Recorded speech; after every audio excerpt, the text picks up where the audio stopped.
this year has potential, has great potential to bring either joy or heartache, and perhaps both. If we look back over the last 3 years, we've seen unprecedented. These last 3 years, from 2020, 21, 22, unprecedented changes all around the world. Many of those changes have not been good. In fact, some of them have been devastating to society all across the world. We're entering a new year, great challenges. We have record inflation, recession at our doorstep. Surveys show a decrease in those who identify as Christians. Less people identify today as Christians in America than at any other time in our history. The life expectancy for Americans is at a 25-year low. The killing of unborn children is seen as nothing more than a health decision. We have an unprecedented security crisis at our southern border, and we have a crisis in our totally failed public school system. And then to make matters worse, we have elected officials that refuse to acknowledge that the problems even exist. We have elected officials that are simply telling us every day, hey, there are no problems here. They're gaslighting us constantly, lying every time they speak. Now, with that encouraging introduction, as we think about the new year, I want to speak to you this morning on why you should face 2023 with optimism, with confidence, and great faith. With that encouraging introduction, let me tell you why I believe that this year we ought to look at it and say, praise God, it's going to be a great year. God is in control. Now, so I want to do is I'm going to read this text for you, and then as we go through this, and I'm going to give you some applications to it as we go through this. So 3 reasons why you should face the new year with joy, with hope, with optimism. Our story begins like something you might see on the news tonight. Look at 2 Kings chapter 5, or chapter 6, and we come to verse 8. Then the king of Syria warred against Israel. That's like something we might see in the news tonight. Syria has attacked Israel. You see this thing of the Arab and Israeli conflict, it's got a long history. It's been going on for thousands and thousands of years. And so all the way back in 2 Kings chapter 6, we see the same thing. So Syria is convinced that Syria is attacking, is warring with Israel, and they are taking counsel. So the king of Syria is warring with Israel, and we pick it up there in verse 8. Here's what's happening. 2 Kings chapter 6, verse 8. King of Syria warred against Israel. He took counsel with his servants, saying, in such and such a place shall be my camp. The man of God sent unto the king of Israel, saying, beware that thou pass not such a place, for thither the Syrians are come down. And the king of Israel sent to the place which the man of God told him, and warned him of, and saved himself there, not once nor twice. Therefore, the heart, so more than twice. I mean, over and over again, he's doing this. Therefore, the heart of the king of Syria was sore troubled for this thing. He called his servants and said unto them, will you not show me which of us is for the king of Israel? Now, what's going on is this. The king of Syria is trying to attack the king of Israel, and so he's setting up his camp in different places with the idea that the Israelites are going to come through there, and he's going to attack them and be able to kill them, destroy them. But the king of Syria is not able to do it because every time he sets up his camp somewhere, the Israelites know where he is. And so the king of Syria is convinced that he's got a spy in his inner circle. And so somebody's telling him. So how is it that every time I set up an ambush, the king of Israel somehow knows about it and goes a different way? And then I set up another ambush, he goes a different way. And so he gathers his people together, his servants together, and he says, now look, who's the spy here? Who is it that is telling the king of Israel what's going on? He's convinced that there's a spy, but there is no spy. It is the prophet Elisha that is the problem. Look at verse 12, if you would, please. And so his servants said, none, my lord, O king. You don't have a problem with us. We're all loyal to you. There's not a spy on our side. But Elisha, the prophet that is in Israel, he tells the king of Israel the words that thou speakest in thy bedchamber. Elisha knows everything that's going on. He knows everything that you say. He hears it. Somehow he knows it. Elisha is the problem. It's not us. It's Elisha. So the king then decides he's going to kill Elisha. He's going to eliminate Elisha, and he sends out his own spies. He sends out his spies, okay, go find out where Elisha is. We're going to kill him then, because he's the problem here. And so he sends out his spies, and they find that Elisha is in a city called Dothan, about 60 miles north of Jerusalem. So now they know where Elisha is. The king sends his armies and says, let's take care of this. Let's kill Elisha. And once Elisha's gone, then the problem is going to be solved. So he sends his armies out. Look at verse 13, if you would, please. We pick up the story. He said, go and spy where he is, that I may send and fetch him. And it was told him, saying, behold, he is in Dothan. Therefore sent he thither horses and chariots and a great host, and they came by night, and they compassed the city about. Dothan at this time is a kind of an insignificant city, small place. And so he comes and he surrounds the city that night while everyone is sleeping. So he surrounds the city. Now Elisha's servant, this is not the one that we normally think of. This is the one that was second one. He's not named here, so we don't know his name. But the servant gets up in the morning, and he walks outside, and he's been sleeping all night. He gets up, he walks out, he probably stretches a little bit, ready for the day, and he looks up, and here's what he sees. He sees these soldiers all around. The Assyrian army is all around the city of Dothan. He is surrounded. They are surrounded by the Assyrian army. Of course, when he gets up and he goes and he sees this, it terrifies him. It terrifies him. Verse 15, when the servant of the man of God was risen early, he gone forth, behold, an host compassed the city, both with horses and chariots. And his servant said, man, he is scared to death. He said, we're done, we're finished. They are completely surrounding us. They have horses, they have chariots, they have the army around us, and there's nobody but Elisha and me, the two of us. And he says this. Notice what he says. Alas, my master, how shall we do? Now, when he says, alas, my master, how shall we do? In other words, what shall we do? Alas, my master, what shall we do? In other words, master, the situation is hopeless. We have no chance. It is hopeless. Alas, my master, what shall we do? What are we going to do? They're everywhere. We are completely surrounded by them. Now, let me ask you a question. Have you ever felt that way?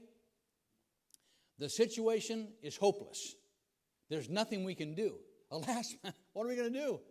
I mean, we are totally outnumbered. We have no hope. The situation is completely hopeless. Now, I say this. I suspect that most of us have been in situations like that. I suspect perhaps all of us have at times felt the situation is hopeless.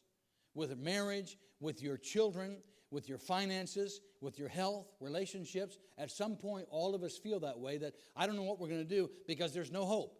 I mean, there's nothing that we can do. It's completely hopeless.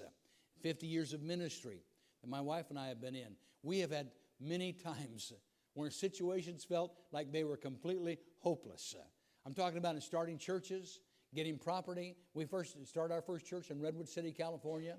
I was 24 years old. She was, I forget now. And because I can't tell you how old she was because it was 50 years ago. I'm going back to preach the 50th anniversary in 2024, so I can't tell you how old she was. I think she was 22. I'm not sure. But I was 24, and we started that church. I'd only been saved for 4 years. We were new Christians. We had never been on a staff. I'd never been a deacon. I'd never been a staff member. I'd never had a full-time position in the church, nothing. I mean, we just got saved, went off to Bible college, graduated, said, hey, let's go to San Francisco area and start a church. And we didn't know anybody. We had no support. We had one church that said, we'll give you $50 a month for 6 months. And after 6 months, you'll be self-supporting. And I said, really? In 6 months you'll be self-supporting? He said, oh, yeah. He said, any preacher worth his salt can build his church large enough in 6 months to be self-supporting. God taught me so many things in the 10 years we were there. By the way, God bless that church. One of the things he taught me was, I'm not worth my salt. It was not 6 months. It was 2.5 years before that church was able to pay me any kind of a salary.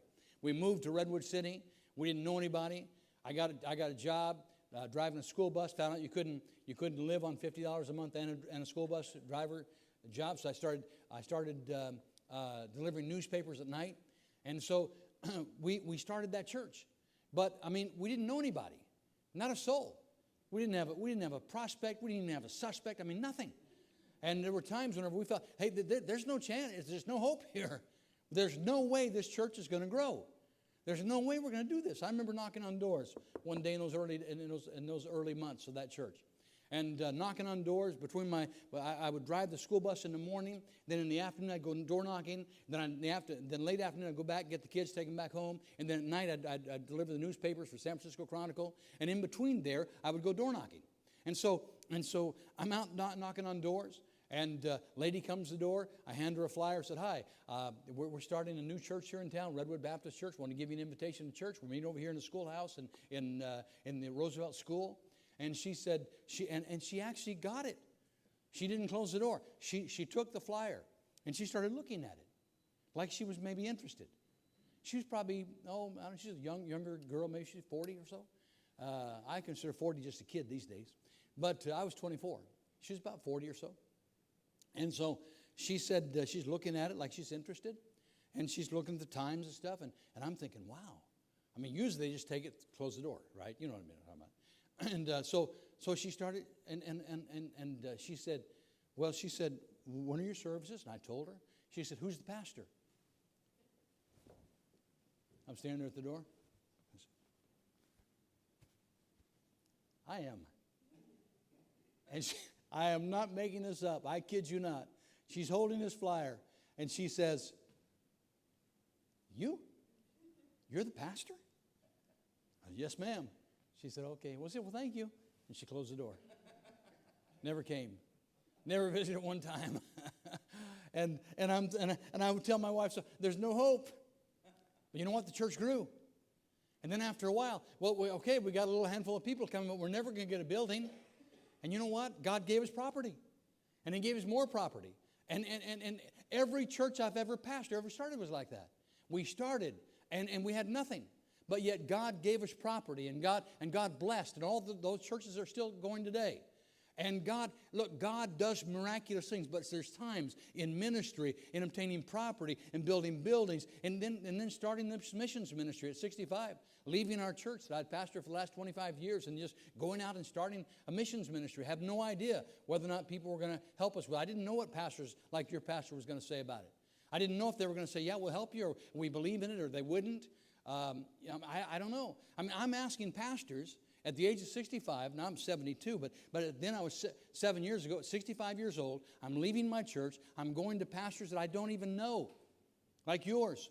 And I'm saying to him, hey, would you help me with this ministry? What's the ministry? Well, I want to help, we want to support national pastors across Asia and help them start their own churches, national pastors. Thankfully, your pastor never asked me a question. He asked me questions, but he didn't ask me this question. You know what one question I was afraid they were going to ask me? Well, Brother Dwight, you've pastored for 40 years. Do you support national pastors? And here's what I would have had to say. Actually, no, I don't. In 40 years of pastoring, I did not support national pastors. I didn't believe in it. Our movement didn't believe in it. Our people didn't believe in it. But by going to Hong Kong and starting the Singing Johnson Galway, starting that church, I learned that, hey, the way we're doing it, there's a better way to do this. And that is help them reach their own people with the gospel, not just us doing it, but empower them to do it. And so that's why I started this ministry, because I thought we got to do something different than with the way we've always done it. And by the grace of God, there was times when I thought, there's no hope. That's not going to work. Alas, what shall we do? What shall we do? Alas, there's where this guy is. This servant walks out. He sees all these people around, and he says, Elisha, we're dead. They've surrounded us. Now, then Elisha gives what seems to be a very strange answer to him. Look at verse 16. So verse 15, he says, alas, what shall we do? How shall we do? Verse 16, and he answered. Now this seems rather strange. Fear not. They that be with us are more than they that be with them. Now, wait a minute. The servant knows that he and Elisha are alone. There's nobody else with them. There's nobody else there. But Elisha says, you don't understand something here. We've got more people with us than they have with them. The servant doesn't understand what he's talking about. The Syrian soldiers came to get Elisha, and they end up blind and captives in the capital of the northern kingdom of Israel. Go back down to verse 17. Elisha prayed, and here's what he said. Lord, I pray thee, open his eyes. Wow. Open his eyes, that he may see. And the Lord opened the eyes of the young man, and he saw. And behold, the mountain was full of horses and chariots of fire round about Elisha. Verse 18. And when they came down to him, the Assyrian army now is coming down to take Elisha and take his servant. When they came down to him, Elisha prayed unto the Lord. And he said, smite this people, I pray thee, with blindness, according to the word of Elisha. And he smote them with blindness, according to the word of Elisha.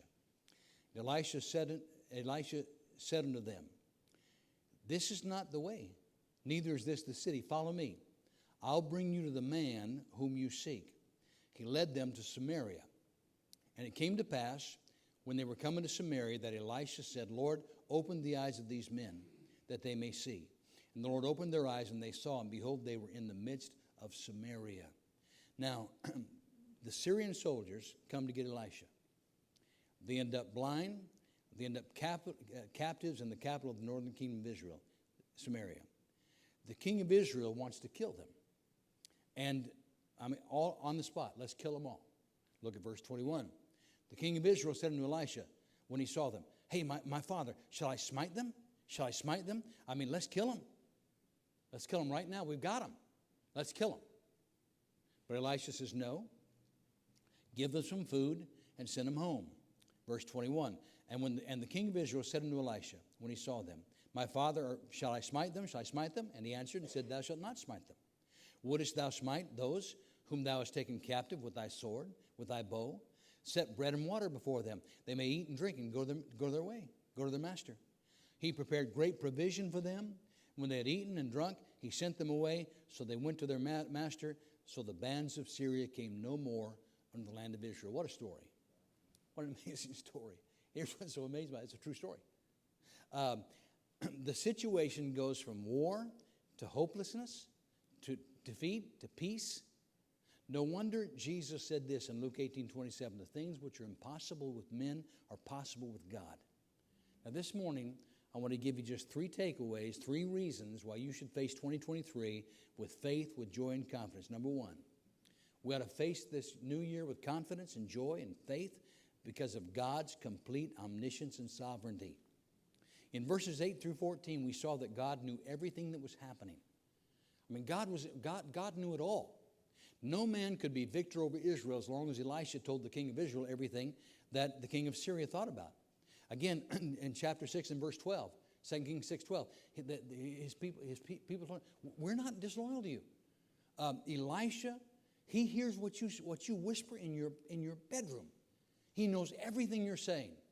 God is telling him everything, every plan, every ambush, every situation. Elisha knew it. God told him, and he saved Israel. The Bible says not once or twice, but over and over again. Now, I think we need to stop and remember there's absolutely nothing going on in our world today that God does not know about. He knows about it. This ought to give us great confidence as we go into 2023. He knows what's happening in America. He knows what you're facing today. He has promised that he will never let you face it alone. He will never let you face your problems alone. Hebrews 5:13 says, let your conversation be without covetousness. Be content with such things as you have. For he hath said, I will never leave thee, nor forsake thee. He knows it all. And he's promised, I will never forsake you. Now, open your Bible to Romans chapter 8, if you would, please. And I think this is something that really is a great thought. And that is not only, or a great promise, not only does God know, he also is using all things for your good, for His glory. Not only does He know everything. You say, well, I know God knows it all. Wait a minute. Not only does He know it, He's using it. This is the sovereignty of God. His omniscience, He knows it. But He's also using it. He is using everything for your good and for His glory. Romans chapter 8. Just think about some of these promises in Romans chapter 8. Verse 28. We know that all things work together for good to them that love God, to them who are called according to His promise. What a promise here. All things work together for good. Everything that's going on in your life, God is using it for your good. For whom He did foreknow, let's go to the next verse. Verse 29. For whom He did foreknow, He also did predestinate to be conformed to the image of His Son. Wait a minute. Here's another promise. He foreknew you. He predestinated you. He predestinated you not to go to heaven or hell. He predestinated you that once you're saved, you are saved eternally, and you are going to be conformed to the image of His Son. Little by little, even now on this earth, we're being conformed to the image of His Son. And someday when we get to heaven, totally conformed. God is working in your life. He is conforming you to the image of His Son, that He might be the firstborn among many brethren. As we were driving over this morning from Puyallup, we were driving along and just talking, and my wife said, "You've come a long way, baby." I'm thinking, yeah, a long way down, right? And she said, "You've come a long way since we got married." And she said, "You are not the man you were 50 years ago." And almost 51, this coming January 29th, it'll be 51 years we've been married. And she said, "You've come a long way."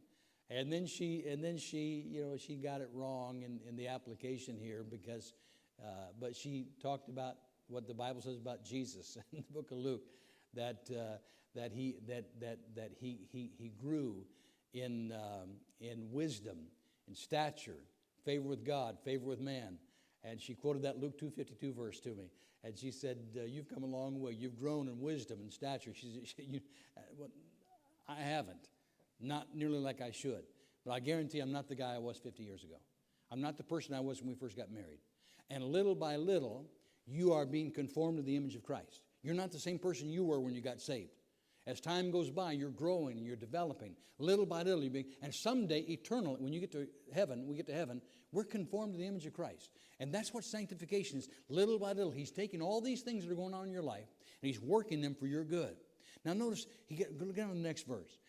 Next promise. So verse 28, He's promised that all things are working for our good. Verse 29, He's promised that He is predestinated to be conformed to the image of Christ, that He might be the firstborn among. Verse 30, moreover, whom He did predestinate. Look at these promises. He's called you. He's got a calling upon your life. Them whom He has predestinated, He has called, and whom He has called, He's also justified. He has given you the righteousness of Christ, that you stand without guilt before God now. And whom He hath justified, He has glorified. You're as good as in heaven already. No chance you could ever lose your salvation. I mean, look at all these promises that God has given to us. Do you know what I think your greatest danger in 2023 is? My greatest danger, your greatest danger? My greatest danger in 2023 is not I'll not use a bad word, man in the White House. That's not my greatest danger. It's not the politicians. It's not the transgenderism. It's not what's going on with our public schools. Our greatest danger in 2023 is this. It is identity amnesia. We forget who we are. My greatest danger is forgetting who I am. And I forget who I am. I forget that I've been called for His purposes. I forget that God is working all things for my good. I forget that He has predestinated me to be like Jesus. He has justified me. God is working all things to our good. It's this identity amnesia. We forget who we are. Now, why should you not fear in 2023? Number one, we see in 2 Kings chapter 6 God's omniscience. We see God's sovereignty. We see that God is in control of everything. And He knows what's going on. And He's using it for your good, for our good, and for His glory. Number two, God's awesome power. Back in 2 Kings chapter 6, God's awesome power. Notice the servant again comes and he says, "Alas, master, how shall we do? What are we going to do? If this situation is hopeless." And then would you look again at verse 16. In verse 16, verse 16, he answered, "Fear not, they that are with us are more than they that are with them." And then verse 17, I love this. Elisha prayed and said, "Lord, I pray thee, open his eyes, that he may see." As I was putting together this message, a couple of days ago, I was sitting at the kitchen table, and that verse hit me, and my wife walked by, and I said, "Babe, look at this verse. Man, that's what I need. That's what I'm going to put on my daily prayer list. God, open my eyes. Help me to be able to see what's really going on." Do you understand that reality is always invisible and spiritual? Elisha could see it, but his servant couldn't. Elisha was able to see the true nature of reality. Let me say it again. Reality is always invisible and it's spiritual. Everything that you see around you is made up of invisible particles of force and energy that we call electrons. They're protons and neutrons that are swirling around a central nucleus. Nobody but God can see that. So I'm saying to you that reality is not what we see. Reality is invisible. Reality is spiritual. Elisha prayed that God would open his servant's eyes. All this servant could see was the physical. And Elisha said, "God, would you let him be able to see what I see?" And man, I'm telling you, I want to see what God, I want to be able to see the real reality. That made me start thinking about other verses. Hebrews 11:3, "Through faith we understand that the worlds were framed by the word of God, so that things which are seen," what we see physically, "were not made of things which do appear." There's the invisible. There's the spiritual. Elisha prayed that God would open his servant's eyes. How we need that same thing. Lord, please open our eyes. Help us to be able to see the true reality. Not just what our physical eyes are seeing, but the invisible and spiritual reality that's happening. The Apostle Paul, you remember, was blinded on the road to Damascus. And when he saw Jesus in that great light, and he heard that voice saying, "Why are you persecuting me? Who are you, Lord? I'm Jesus whom thou persecutest. What do you want me to do?" And Paul gets saved there on that Damascus road. And then many years later, here's what he wrote. He wrote this in 2 Corinthians chapter 4. "While we look not at the things which are seen, but the things which are not seen." Paul had learned to be able to look beyond just the physical and see the reality, the spiritual, that God was at work. "While we look not at the things which are seen, but for the things which are seen are temporal, but the things which are not seen are eternal." This ability to see the invisible. Go open your Bible to Hebrews chapter 11 for a moment with me. Hebrews chapter 11. To see the invisible. Hebrews chapter 11, and we come to verse 24, and God is talking about a man who became one of the one of the greatest men who's ever lived. Moses. Moses goes from that. You know the story of Moses. How was Moses able to do all that he did? How did he become such an incredible man? One of the greatest men that has ever lived on the planet was Moses. Hebrews 11:24. "By faith Moses, when he was come to years, refused to be called the son of Pharaoh's daughter." He could be the son of Pharaoh's daughter. He's the grandson of the king. And he said, "I don't want it. I don't want it." The most powerful man in the world at the time is the Pharaoh. "Choosing rather to suffer affliction with the people of God than to enjoy the pleasures of sin for a season." I mean, he looked at he knew what he was getting into. I had a friend years ago that when I was in Hong Kong, we used to take Bibles up into Guangzhou. By the way, Guangzhou is where my wife and I moved to when we went back to China a few years ago. We left Hong Kong. We actually lived in Guangzhou, in the same city where this man This man, his name is Lam Hing Ko.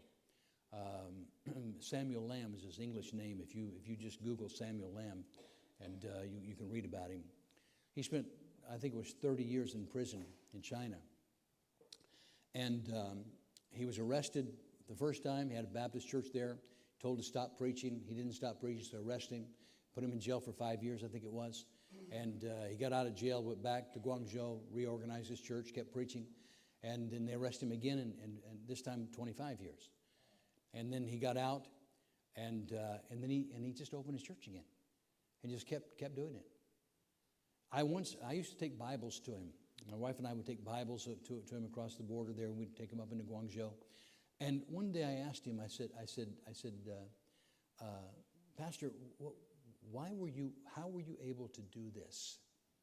To spend all these years in prison? And here's what he said to me. He said, I have chosen rather to suffer affliction with the people of God than to enjoy the pleasures of sin for a season. He quoted this verse. Samuel Lamb, Lam Hing Go. You might Google it. I may be wrong on the 30 years, but you can read his story of how many years he was in prison and all the things that happened with him. But he was able to see what many of us can't see. Most of us can't see. Choosing rather to suffer affliction. How could he do that? Esteeming the reproach of Christ greater riches than the treasures in Egypt. For he had respect in the recompense of the reward. By faith he forsook Egypt, not fearing the wrath of the king. How did he do this? Would you underline this? He endured as seeing him who is invisible. Lord, open our eyes. Help us to be able to see the reality around us. Moses knew that God was in control, and as he looked at the power of Egypt, he could see that there was a greater power. And the power of Egypt was absolutely nothing compared to the power of God. He could see the invisible. Lord, open our eyes that we can see the reality, the real reality. Not just the things which are seen, which are temporal, but the things which are not seen, which are eternal, as Paul said. You see, the army of Syria, they would have gladly killed Elisha and his servant. Gladly would have killed him. But they couldn't do anything to him. Now the king said, capture him, bring him to me. I want to interrogate this guy. I want to know how he knows what he knows.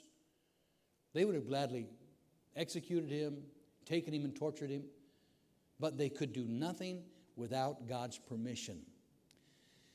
Why can you face the year with confidence? Because of the incredible omniscience and sovereignty of God and his awesome power. He's all powerful. Number 3, the surprising kindness and mercy of God. Look, if you would please, back in 2 Kings chapter 6, and that last statement, or that last part of the story. In 2 Kings chapter 6 and verse 20. It came to pass when they were coming to Samaria, Elisha said, Lord, open the eyes of these men, they may see. Lord, open their eyes. They saw, and behold, they were in the midst of Samaria. So they had been taken to Samaria, which is the capital of the northern kingdom of Israel. At this time, you remember, you've got Judah and Israel. They're divided into 2 kingdoms. So they're in Samaria, the capital of the northern kingdom. And the king of Israel said unto Elisha, when he saw them, my father, shall I smite them? Shall I smite them? I'm ready to kill them right now. Let's kill this army, this Assyrian army. And notice what happened. And he answered, said, you shall not smite them. You're not going to kill them. In fact, I want you to give them bread and water before they go. Give them, help them to be able to eat and drink, and then send them back home. And they prepare this meal for them. Now, imagine the panic in the Syrian army. The Syrian army, remember, has been sent to capture Elisha, bring him back for interrogation. So they're surrounding Dothan where Elisha is, and then they come. They can't see the unseen. They can't see what Elisha and now his servant were able to see. All the people that were surrounding, the angels that were surrounding Elisha, they couldn't see it. And so they come down to Dothan to get him, and Elisha prays again and says, Lord, would you please blind them? And so he blinds them. And then he says, hey, you're in the wrong place. Follow me. Now, maybe there was some kind of like they were blinded, but there was still a ability to see in some way, but they couldn't really make things out. Somehow they were able to follow Elisha. Elisha marches them over to their enemy's camp. It takes them right into the city of Samaria, which is the capital of the northern kingdom of Israel, where they're at enmity with their enemies. So then they open their eyes. He opens their eyes, gives them back their sight. Can you imagine what they thought? They're ready to say, "Alas, what shall we do?" I mean, we're dead. We're dead. They are surrounded by their enemies now. The tables have turned. And so they thought, we're going to die. And by the way, the king of Israel was happy to kill them. There was no problem with him on it. He wanted to kill them. But look at this. God did not want them to die. Wow.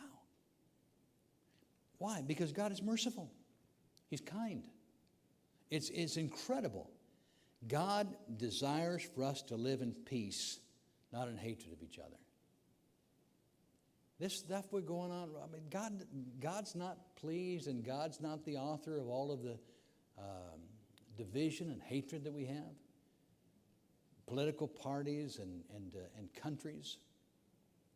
This stuff's not, God doesn't want all this division and hatred in America.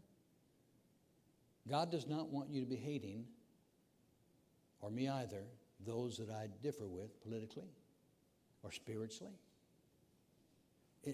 This is amazing. Can I say this to you? I know that America does not deserve God's mercy. I get it. We don't deserve revival. We don't deserve forgiveness. We have totally forsaken God.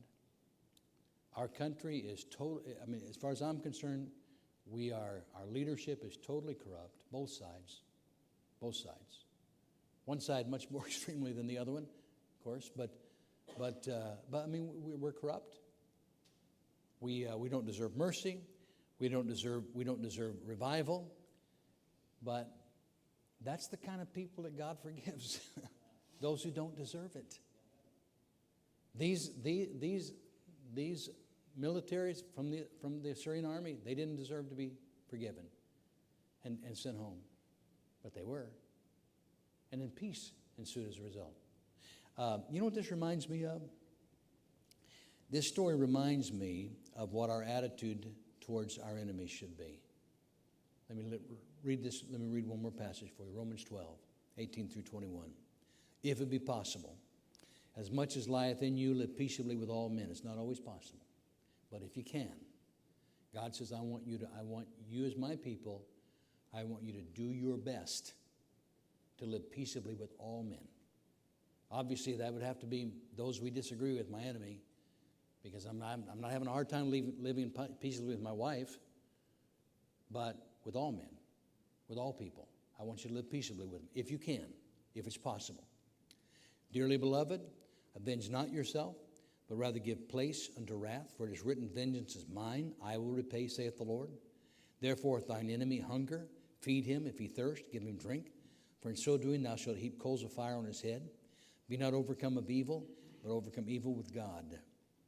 Now, I don't know how all those things apply in every situation, but I know personally, for you and I personally, we have no business trying to get even with people.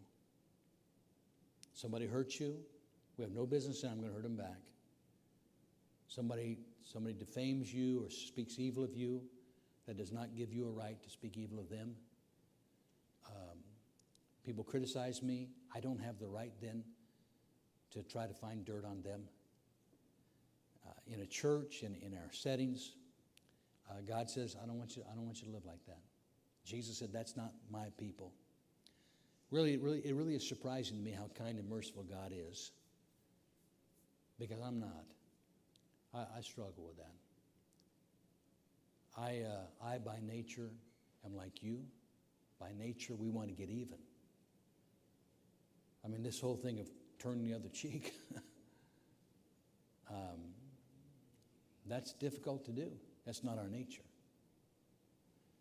I'm amazed how kind God is.